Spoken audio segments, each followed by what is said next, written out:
Հետևիր սրտիդ ձայնին, այն քեզ ուզում է տանել անհայտ հեռուներ, վայելիր աշխարհի չքնաղ քաղաքներն ու արևոտ լողափերը նոր զգացողություններով, նոր համերով։ 2026-ը թող լինի հույսերի, մոտիվացիայի, նպատակների իրագործման տարի։ Եվ հիշեք, ամեն ինչ սկսվում է մեկ որոշումից։ Նոր տարին գալիս է նոր հնարավորություններով ու արկածներով։ Քո հաջորդ արկածը մեկ թռիչքի հեռավորության վրա է։ Travel with M 095 89 20 48 Բարև ձեզ արգելի հեռուստատողներ, մենք շարունակում ենք կարևորագույն թեմաների քննարկումները։ Այսօր ես զրուցել եմ քաղաքագետ Ազատ Ադամյանի հետ, ողջույն Ազատ, շնորհակալ եմ հրավերս չմերժելու համար։ Բարև ձեզ, շնորհակալ եմ հրավերի համար։ Հայաստան-Ռուսաստան հարաբերությունները անդադ այսպես խոսակցական մակարդակում վատթարանում են, կամ ավելի շուտ կարելի ասել Հայաստանի գործող իշխանությունների նոր ու նոր առիթներ են տրվում հակառուսական հիստերիան էլ ավելի բարձր մակարդակի, հասցնելու համար։ Եվ վերջին ամենաայսպես թարմ շղթայական իրադարձությունը, որ տեղի ունի, դա ռուսական կողմի սանկցիաներն են,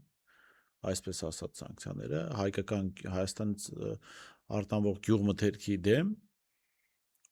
եւ դրան ի պատասխան Հայաստանի իշխանությունների եւ մասնավորապես վարչապետի պաշտոնը զբաղեցնողի հայտարարությունը, որ եթե ապրանքների ազատ շրջանառություն չկա, ուրեմն չկա ԵԱՏՄ։ Իսկն այն ինչ որ իրենք ժամանակին ասում էին հապկի մասին, եթե հիշում եք, ասում էին, եթե հապկը մեր սահմանները չի ճանաչում, ուրեմն հապկ չկա։ Կամ եթե հապկը չի գալիս Ադրբեջանի հետ պատերազմի մեջ մտնում, ուրեմն հապկ չկա։ Ինչ ենք մենք գործնականում տեսնում։ Գործնականում մարդիկ, ովքեր ծանոթ են գյուղատնտեսությանը, տեսնում են, որ հայկական գյուղ արտադրությունը գնում է։ Այդ թվում է Ռուսաստանի Դաշնություն։ Թե հիմա ինչ ճանապարհներով դա այլ հարց է, բայց ամեն դեպքում գնում է, այսինքն կան սանկցիաներ, իբր ապրանքը գնում է, այսինքն գործնականում Հայաստանի իշխանությունների համար խնդիրներ չեն ստեղծվում, բայց միևնույն ժամանակ առիթ է Հայաստանի իշխանությունների համար արդեն խոսել ԵԱՏՄ-ից դուրս գալու մասին։ Խնդրեմ ձեր վերլուծությունը, ինչ է տեղի ունենում։ Ուրեմն տեսեք, ցանկացած կլինի ներքաղաքական հարց, տարածաշրջանային հարց, պետք է մոտեցումը լինի մեծ խաղի, մեծ գործընթացի համատեքստում քննարկումը։ Ուրեմն ինչ մեծ գործընթաց կա։ Մեծ գործընթացը այն է, որ մեծ գործընթացի հիմքում հավաքական արևմուտքը ընդդեմ Ռուսաստան, Չինաստան եւ Իրան այդ ոչ ստրատեգիական, մարտավարական, ոչ քաղաքակրթական դաշինքի դեմ է։ Ուրեմն Հայաստանը հիմա այլևս որպես անկախ առանձին խաղացող չի։ Հայաստանն այլևս մաս է հավաքական արևմուտքի եւ այս կողմում կայացած ցանց է, իսկ դիմացը նոր ծնվող, նոր ոտքի կանգնող պետություն։ Քաղաքականության մեջ տերմին կա, վիլկա կոչված է, որ անես սխալ է, չանես սխալ է։ Հիմա այս արևմտյան ցանցը կայացած Ռուսաստանի դեմ սա է գործի դնում։ Եթե սանկցիա չդնեն, սխալ է, սանկցիա դնեն, էլի սխալ է լինում։ Սանկցիան հանեն սխալ է։ Հիմա հաղորդումներից մեկի ժամանակ շատ դիպուկ դիտարկում արեցիք, ասացիք իրենց պետք է ոսկերչական այդ ոսկերչական ճշգրտությամբ եւ այդ մանրադիտակային բանով մոտենալ տեղի ունեցողին, որովհետև կարող է հակառակ էֆեկտ ունենալ։ Հիմա հենց դա ենք տեսնում, որ ունեցավ հակառակ էֆեկտը, ինչի մասին եւ բազմիցս խոսել ենք, որ պետք է նայենք արևմուտքն ինչ նպատակ ունի եւ այդ նպատակի համար ինչերի է պատրաստ։ Նախ Ռուսաստանը ոտքի կանգնող, ինչպես նշեցինք, պետություն է, դեռ այն կայացած պետությունը չէ։ Ապրանքները կարող են գնալ տարբեր զարտուղի ճանապարհներով եւ կոռուպցիոն ճանապարհներով, համակարգի կոռումպացված, նոր ոտքի կանգնող թուրքական ապրանքի անվան տակ վրացական եւ ադրբեջանական ակցիզներով կգնա, որևէ կգնա եւ կարող է Եվրոպան այս ընթացքում Հայաստանին լրիվ իրենով անելու համար եւ տարածաշրջանից Ռուսաստանին հանելու համար 5.5 միլիարդ դոլար փող սրեսկի մեր տնտեսության մեջ։ Այսինքն ապրանքը վերցնի, տանեն ուղղակի թափեն, ինչպես ծաղիկի դեպքում են անում։ Ինքը դրան պատրաստ է, բայց սա խիստ ժամանակավոր է լինելու։ Սա այն խայծն է, խիստ ժամանակավոր, որով որսում են։ Ազատ մի մեծ այսպեսի խոսք կար, չէ՞, փողոցային այսպես խոսույթում առյուծի կաթ խմել։ Մհմ։ Հիմա Նիկոլ Փաշինյանը, որը վախենում է խոսել Ստեփանակերտում քանդվող եկեղեցու մասին, Մհմ։ ասում է դա Ադրբեջան, դե հիմա բան, պատերազմ, պարտվել են, չգիտեմ, իրողություններ կան։ Այս մարդը, որը Ադրբեջանի դեմ վախենում է խոսել, Երևանում նստած խոսում է ԵԱՏՄ-ն քանդելու մասին։ Սա ինչ է, սա այդ փողոցային տրամաբանությամբ ասած առյուծի կաթ խմելն է, թե ուրիշ բան է նշանակում։ Առեցիկատ խմելը չէ, սա այն բազմիցս բերած փաստարկների եւ այն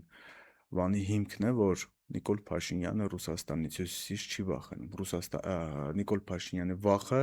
հավաքական արևմուտքից է, որովհետև հավաքական արևմուտքը այստեղ ունի ցանց եւ ամեն վարքյան կարող է Նիկոլ Փաշինյանին իշխանությունից զրկել։ Եթե իր ներսի ցանցն էլ չաշխատի, այսինքն ներսի ցանցով չկարողանա իրեն իշխանությունից զրկել, Դրսի ցանց։ դրսի իրեն ծառայող երկրի, այս դեպքում Ադրբեջանով, կարա խալխլի Նիկոլ Փաշինյանի այլևս միակ լեգիտիմության հիմքը, Նիկոլ Փաշինյանն այլևս մի լեգիտիմության հիմք ունի, դա խաղաղությունն է։ Մի կրակոց Ադրբեջանի կողմից սահմանին եւ Նիկոլ Փաշինյանի լեգիտիմության հիմքերը խալխլվում է։ Դրա համար Նիկոլ Փաշինյանի վախը միայն հավաքական արևմուտքից է։ Իսկ հավաքական արևմուտքը Նիկոլ Փաշինյանին ունի դրված Նիկոլ Փաշինյանի վրա դրված հրահանգ տարածաշրջանից հանել Ռուսաստանին ամեն գնով։ Չէ, բայց այդ վախը այն աստիճանի է, որ ինքը դեմ է դուրս գալիս Ռուսաստանի կողմից ստեղծված այդ աշխարհակաղակական տնտեսական պրոյեկտը, քաղաքական-տնտեսական պրոյեկտը վստահ է նրանում, որ երբ դուրս չգա արևմտյան ռելսերից, իրան ոչինչ չի սպառնում։ Հենց դուրս եկավ, այդ ժամանակ իր իշխանությունը վտանգ սպառնում։ Իր իշխանությունը այս բային երաշխավորում է իր ֆիզիկական անվտանգությունը։ Չկա իշխանություն, Նիկոլը չունի ֆիզիկական անվտանգության երաշխիք։ Այսինքն, այստեղ մենք գալիս ենք այն եզրահանգմանը, որ արևմուտքը մի գիշերում իր հարցերը կարող է լուծել։ Իհարկե։ Բայց սա նաև այլ եզրահանգման Ես տեղ է ասացի տալիս։ տարբերակները։ Նախ, եթե ներսի ցանցին չհաջողվի արագ մի գիշերվա ընթացքում Նիկոլ Փաշինյանին իշխանությունից հեռացնել, դա կլինի հաջորդ երեկոյան, երբ Ադրբեջանը ագրեսիայի կդիմի Հայաստանի դեմ արևմուտքի հրահանգով։ Այս ամեն ինչը նաև ցույց է տալիս մի այլ բան, իմ ընկալմամբ, որ սուտ ու կեղծ էին այն պնդումները, որ Ռուսաստանը Հայաստանի պետական համակարգը լցրել է իր գործակալներով։ Եվ Ռուսաստանը ազդեցություն ունի Հայաստանի հանրային կյանքի վրա, որովհետև եթե Ռուսաստանը էական ազդեցություն ունենար Հայաստանի հանրային կյանքի վրա, իսկ պետական ապարատում ունենար ազդեցության, առնվազն ազդեցության գործակալներ, ապա Փաշինյանը այսպես իրեն ազատ չէր դրսևորի։ Դե ոչ միայն, եթե Ռուսաստանը նման ազդեցություն ունենար Հայաստանում 2018 թվականի գունավոր հեղափոխությունը Հայաստանում տեղի չէր ունենա։ Պարզ բան է։ Դեռ այն ժամանակ չուներ։ Այո, հաճախ ենք, չէ, խոսելուց այդ ապացանցավորումից խոսելուց, որ խոսում ենք պետք է Հայաստանը ապացանցավորվի, ասում ենք գոնե պետք է հետ գնանք 2016 թվականի հունվար-փետրվար ամիսներին։ Այսինքն 16 թվականի փետրվարից հետո մեծ առումով այլևս Ռուսաստանը այստեղ որևէ մասնակցություն չունի պետական ապարատում կառավարության 2016-ից 16 թվականի փետրվարից։ Ընդ որում միշտ հաջողվել է, չէ, այդ ազդեցության նվազմանը զուգահեռ տպավորություն ստեղծել, որ ռուսական կադրեր կան այստեղ, վարչապետի պաշտոնում, չգիտեմ, Դա թվում տարբեր պաշտոններում, հա։ հենց տենց Ռուսաստանի այդ դա տեղեկատվական պատերազմի, այսպես կարող ենք նաև բնութագրել տեղեկատվական պատերազմի համատեքստումը, որպեսզի բթացնի ռուսական կողմի զգոնությունը, տեսեք ձեր կադրն է, այնինչ զուգահեռ լրիվ այլ process-ներ են գնում։ Շատ լավ, հիմա գանք մի կարևոր հանգրվանի, տեսեք, մենք լսեցինք Լավրովին վերջերս խոսում էր Ալյասկայի Անկորիջի հետ հանդիպման մասին, որտեղ Լավրովն ասում էր, չեմ ուզում հավատալ, որ ամերիկացիները Ալյասկայի հանդիպումը օգտագործել են Ժամանակ ժամանակ շահելու եւ շահելու վերազինվելու համար։ Հիմա տես, ես մի կողմից ուզում եմ, որ մենք այս իրավիճակը վերլուծենք, մյուս կողմից չեմ ուզում նմանվել մի հայտնի վերլուծաբան, որ ասում է Պուտինը պետք է Լավրովին, Շայգուին մի կողմ դնի, մտնի մեր Facebook-ը կարդա։ Հիմա ինչ է տեղի ունենում, այսինքն հիմա ակնհայտ է, չէ՞, ռուսական կողմի հայտարարությունից մենք հասկանում ենք, որ իրենք Անկորիջը իրենց գցել են համարում։ Կոպիտ ասած, այո։ Եվ երկրորդ հասկանում ենք, որ ի սկզբանե հավատացել էին դրան, ինչու, որովհետև եթե հիշում եք, մինչև ինչ որ ժամանակ, մինչև օգոստոսի 8-ը նախորդ տարվա օգոստոսի 30-ը կարծեմ։ կներես, մինչև մի խոսքով, անգամ դրանից հետո, մինչև ինչ որ պահ, իրենք անգամ պաշտպանում էին թրիփը, ասում են, այդ թրիփը նախագիծն է, որը պետք է փոխվարչապետը, Օվերչուկն էր հայտարարում, որ դա նախագիծ է, որը տարածաշրջան խաղաղություն կբերի, մենք էլ ուզում ենք մասնակցել դրան, հա։ Օգոստոսի 28-ին կամ 30-ին էր դա հայտարարությունը արել։ Այսինքն այդ հայտարարությունները նշանակում են, որ ճիշտ է ասում Լավրովը, որ իրենք այն ժամանակ հավատացել էին, որ դա արդեն պայմանավորվել են եւ ճիշտ է ասում հիմա, որ իրենք հասկացել են, որ իրենց գցել են, որտեվ հիմա իրենք թրիփի դեմ այնպես են խոսում, ինչպես մենք էինք ժամանակին թրիփի դեմ խոսում, կամ շատ այլ մարդիկ են թրիփի դեմ խոսում։ Հիմա սա չհասկանալու հետևանքը, ինչ ես կասկածում եմ, որ Ռուսաստանում չեն հասկանում ինչ է տեղի ունենում, թե պետք է ելնենք դրանից, որ այնտեղ ազդեցության տարբեր խմբեր կան եւ այդ պահին ազդեցության մի խումբներ օրակարգ թելադրում Ռուսաստանում։ Իհարկե 5-րդ եւ 6-րդ շարասյունների խնդիրն է էլի։ Այդ deep state կոչվածը կամ ավելի կոնկրետ, ավելի ճիշտ կլինի ասել deep power այդ խորքային իշխանությունները իրենց ծառայողներ ունեն, որոնք կոչվում են 6-րդ շարասյուն։ Եվ ամեն երկրում այդ 6-րդ շարասյունը եւ 6-րդ շարասյանը ծառայող 5-րդ շարասյունը գոյություն ունի, որը տանում է հավաքական արևմուտքի, որի միջուկում խորքային իշխանություններն են, խորքային իշխանությունների քաղաքականությունը, որի նպատակն է այս պահին աշխարհաքաղաքական նպատակն է պահպանել Ամերիկայի հեգեմոն դերը։ Եվ այս 6-րդ շարասյունը լավ, հիմա երբ որ հասկացել են, որ իրենց գցել են, ինչ որ պատասխանատուներ պետք է լինեն, չէ՞, թե որ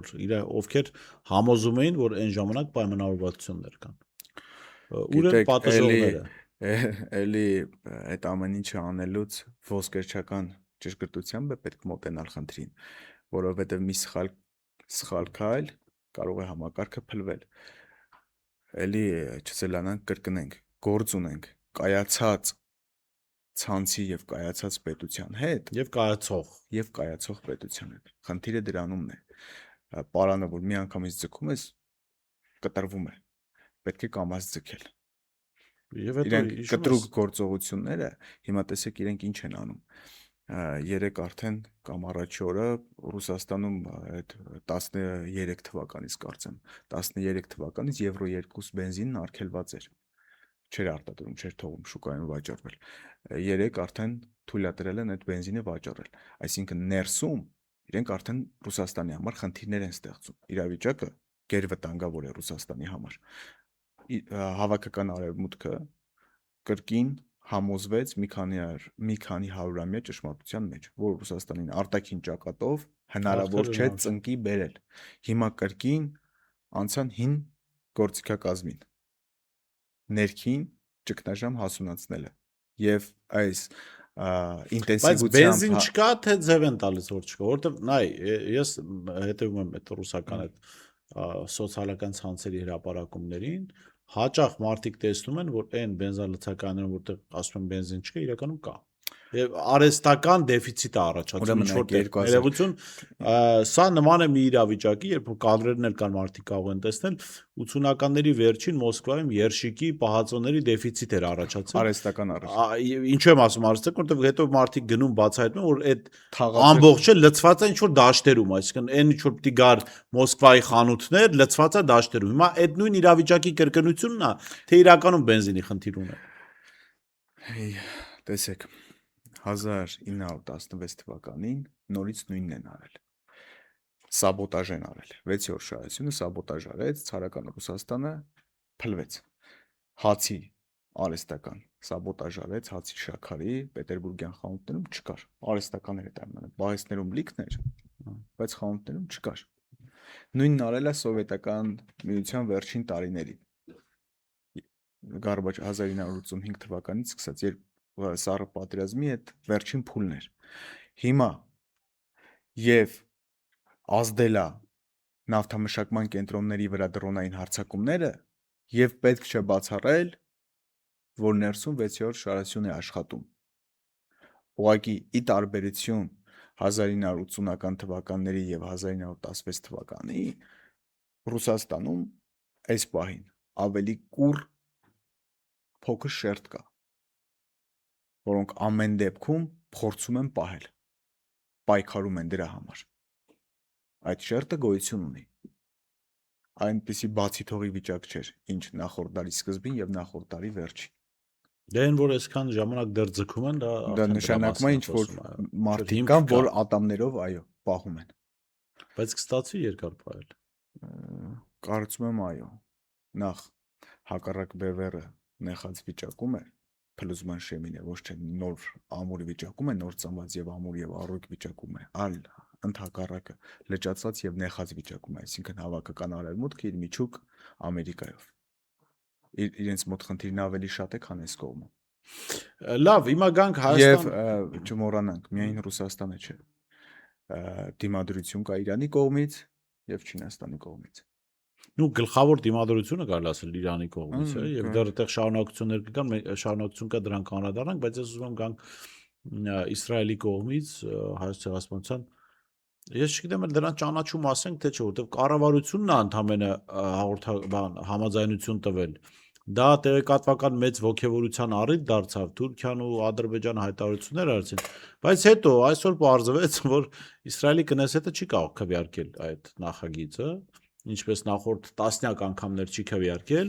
որովհետև հուլիսի 16-ին իրենք արձակուրդ են գնում, աշնանը նոր ընտրություններ պիտի տեղի ունենան եւ այդ ընտրություններում խորհրդարանի կազմը կարող է փոխվել ու բոլորը մոռանան սրա մասին։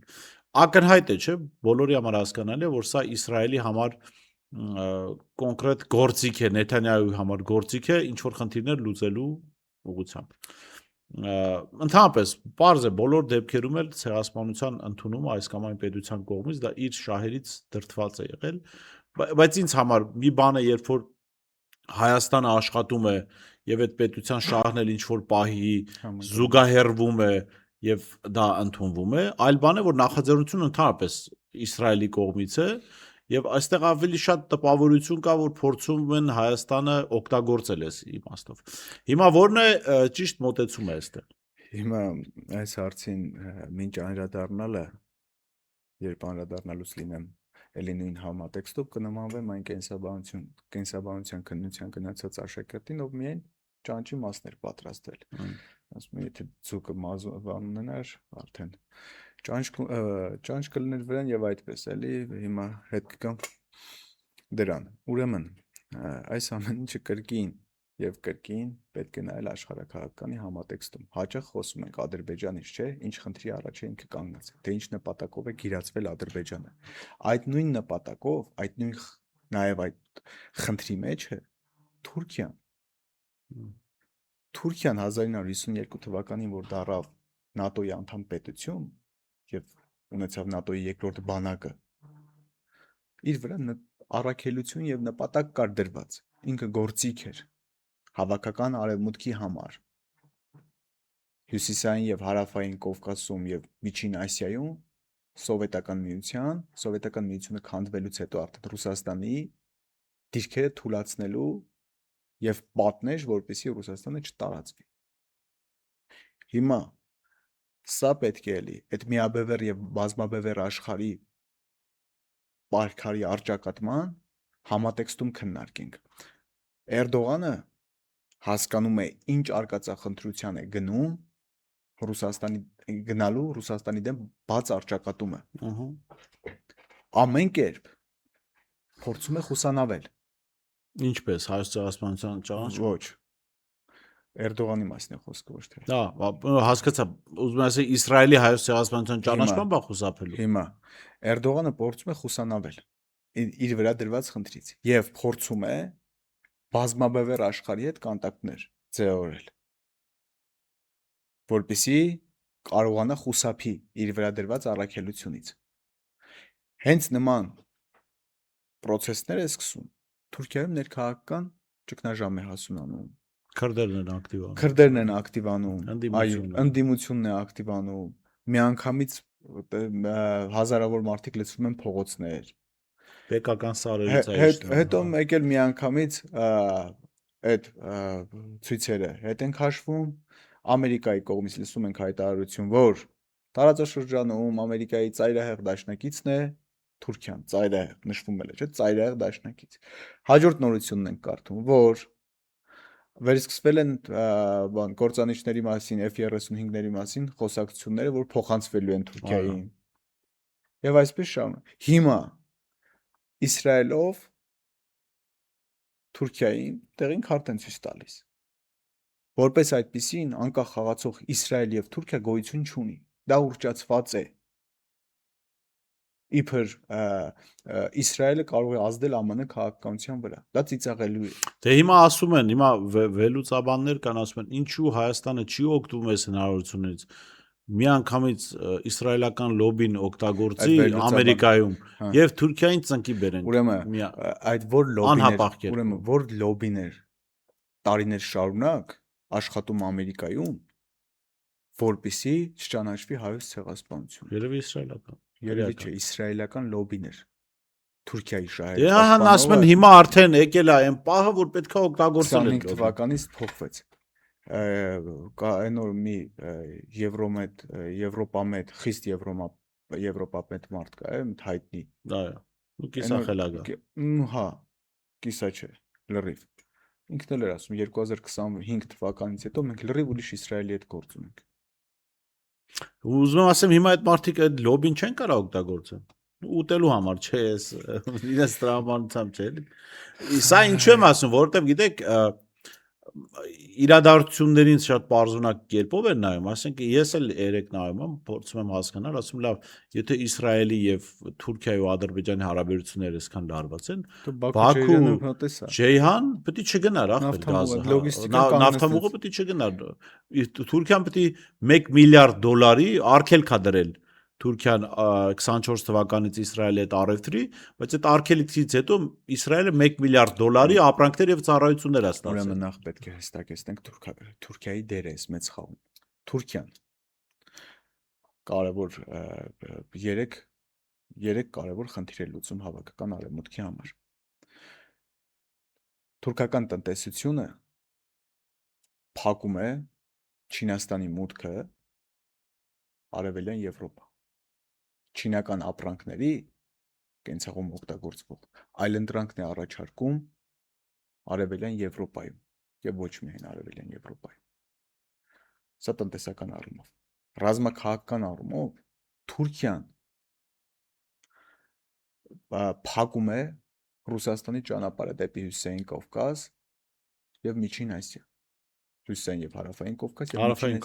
Հարավային Կովկաս եւ նաեւ Հյուսիսային Կովկասում։ Այս թուրքական պետությունների համագործակցությունը այս համատեքստում է էլի, որպեսզի թույլատնի ռուսական դիրքերը եւ կասեցնի ռուսական առաջխաղացումը դեպի այս տարածաշրջաններ։ Եվ գլխավորը Թուրքիան իսլամական աշխարհում տրոյական ձի է։ Էրդողանի իշխանության գալը պատահական չէ։ Այս կրոնաազգայնական Թուրքիա կերտելը պատահական չէ։ Չէր կարող Էրդողանը 1 տարվա մեջ այդպես հանգիստ Թուրքիայի պես պետություն դառնալ վարչապետ 2001-2 թվականներին կուսակցություն սարքել մի տարվա մեջ իշխանություն վերցներ։ Այդ ամեն ինչը պատահական չէ, այս մեծ խաղի համատեքստում է։ Հիմա այս քայլով Իսրայելը ամրացնում է նաև Թուրքիայի դիրքերը իսլամական աշխարհում։ Իսլամական աշխարհում Թուրքիան հեղինակազրկված է արևմուտքի հետ սերտ համագործակցության համար։ Հիմա սա օգնում է։ Ելնենք նրանից նաև որ իսլամական աշխարհում սովորաբար արաբները այտենց հեղինակությունն են։ Թուրքիան իր թուրքական ցակմամբ, այսինքն այդքան էլ լուրջ չի ընկալվում։ Օրինակ Իրանն էլ այդ խնդիրները ուներ, բայց Իրանը բացի նրանից որ շիա էր եւ ոչ արաբական ցակում ունեցող ժողովուրդ էր,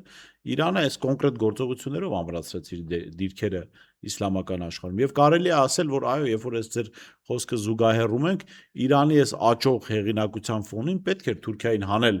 Իսրայելի սպասարկուի դերից ոնց Բայց որ։ մի կարևոր բան, ինչ Թուրքիա նշեցինք, ոչ թե ասում ենք կրոնական Թուրքիա, այլ կրոնաազգայնական Թուրքիա։ Ուրեմն հավաքական արևմուտքը Միջին Ասիայում, Հարավային Կովկասում, Հյուսիսային Կովկասում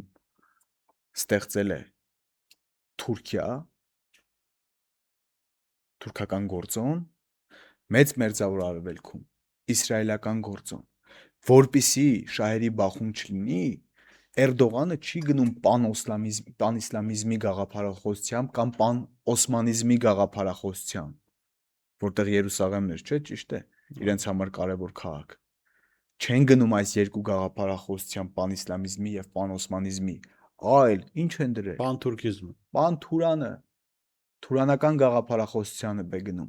որ Ասիայի միջին հատվածով Դեպի այս գնալու կողմա գալիս, ոչ թե այո, չի ծավալվում դեպի դեպի Մերձավոր Մերձավոր Արևելք։ Արևելք, չի գնում։ Ուղղակի այս տեղեկատվական աղմուկը հանում են այդ վայվելուծաբանները, որպիսի առողջ միտքը լրացվի։ Լավ, Թուրքիայի դերի էս հիմա մենք հասկանում ենք որ Թուրքիայի դերը պիտի փոխվի, կոպիտ ասած այս հակամարտությունը պիտի օգնի Թուրքիային այս իրավիճակից դուրս գալ։ Բայց լավ, ինչ պիտի անի Հայաստանը, որովհետև այնուամենայնիվ Հայոց ցեղասպանության ճանաչման մասին է, Հայաստանը չի կարող անտարբեր լինել, ասեմ, դե չեմ տեսնում ինչ է տեղի ունենում։ Հայաստանին ինչ կասեն, այն էլ կանի։ Հայաստանը այս պարումով չի կարող ինքնուրույն խաղ խաղալ։ Հիմա կարող է օրեր անց տեսնեք ուլտրա ոչ թե սովորական, այլ ուլտրա հայրենասեր Արարատ Միրզոյան կամ տեսնեք լրիվ պրոթուրքական գիծ տանող Որ դատապարտում է Իսրայելին։ դատապարտում է Իսրայելի հայտարարությունը։ Կամ տեսնեք Նիկոլ Փաշինյանը Արարատ Լեռան ֆոնի վրա Թուրքիայի գործողությունները դատապարտող խոսք է ասում կամ Արագածից Իսրայելի ճանաչումը դատապարտում։ Հասկացա։ Ինչ ասեն, դա էլ կանեն, որովհետև Հայաստանն այլևս ինքնուրույն որոշում կայացնելու իրավունքից զրկված է, քանի որ ինքը միացել է հավաքական արևմուտքին։ Շատ լավ, մենք մեր նախորդ եթերում երբ որ խոսում էինք, մեծ ողջավորություն կար, բոլորը համարեցին այդ առաջին հայտարարություններից հետո, որ Իրան-Ամերիկա-իսրայելական պատերազմը ավարտված է, ձեզ հետ զրույցում դուք ասացիք, որ սա դեռ հարց է նախ պատերազմը ավարտված է թե ոչ, եւ երկրորդ որ եթե անգամ այս պահին կանգնում է պատերազմը, դա ժամանակ շահելու միջոց է, ընդ որում երկու կողմերի համար։ Երկու ստեկ պետք է այդ ժամանակ։ Բայց մենք տեսնում ենք ընթացքում ինչ-որ փոքր հարվածներ են լինում, հայտարարություններ, Իրանը երեք հրաժարվել է Միացյալ Նահանգների հետ հանդիպումից իրանական կողմը։ Եվ հիմա անհասկանալի է այս իրավիճակը ուր է տանում եւ ես կարծում եմ Հայաստանի այս իշխանությունների համար եթե իրենք ինչ-որ մտածում են ինչ-որտեղ, չգիտեմ, քննարկում են, ընդհանրապես անհասկանալի, իրենց համար անհասկանալի իրավիճակ է ստեղծվել, ում միանալ կամ չգիտեմ, ում ողջունել, ում խաղաղության կոչ անել։ Ինչ է տեղի ունենում այստեղ եւ այստեղ էլի Հայաստանը հայկական շահով առաջնորդվող Հայաստանը, չասեմ, այս իշխանությունները ինչ պիտի աներ։ Ինչ դիրք պիտի զբաղեցնի։ Տեսեք, նախ այս մի կարճ արձանագրում անենք ներկա իշխանությունների մասին եւ անցնենք առաջ Իրան-ԱՄՆ հակամարտության համատեքստում։ Ուրեմն 2025 թվականի օգոստոսի 8-ից Հայաստանը հստակ դիրքորոշում է հայտնել, թե ինքը որ կողմում է։ Հայտնել է, որ ինքը հավաքական արևմուտքին է աջակցում։ Այսինքն այս պատերազմում ինքը աջակցում է ԱՄՆ-ին, Իրանի դեմ պատերազմում։ Հետո ուրեմն ցանկացած պետության խնդիր, թե ինքը իրեն համարում է պետություն, ինքնիշխան, անկախ, հիմնական ազգային անվտանգության հիմնական խնդիրը ինքնության պահպանումն է։ Այսինքն այս փուլում Հայաստանը պետք է գնա մի տեղ, որտեղ չի վնասվում իր ինքնությունը։ այս պայն այդ տեղը բազմաբևեր աշխարհն է, որտեղ մշակութային ինքնատիպություն է դրված եւ տնտեսական անվտանգային եւ տնտեսական համագործակցություն։ Իսկ հակառակ կողմում մեկ մշակույթ, մեկ տնտեսական-ֆինանսական համակարգ եւ մեկ ռազմաքաղաքական համակարգ։ Այսինքն հակառակ կողմում ինքնիշխանությունը պետք է զոհես, իսկ մյուս կողմում հնարավորությունն է սպահել եւ պահպանել ինքնիշխանությունը եւ անկախությունը։ Բարձր պետք է ընտրի իրական հայկական իշխանությունները, հայկականության ջատագով իշխանությունները պետք է ընտրեն բազմաբևեր աշխարհը եւ առհասարակ միշտ պետք է գործեն այն տրամաբանությամբ, որ հայկական ինքնությանը որևէ վնաս չլինի եւ չհասցվի։ Շատ լավ, շնորհակալ եմ։ Ես եմ Ազատ շնորհակալ։ հետաքրքիր զրույցի համար, ես շնորհակալ եմ զրուցումի քաղաքագետ Ազատ Ադամյանից, տեսություն կհանդիպենք։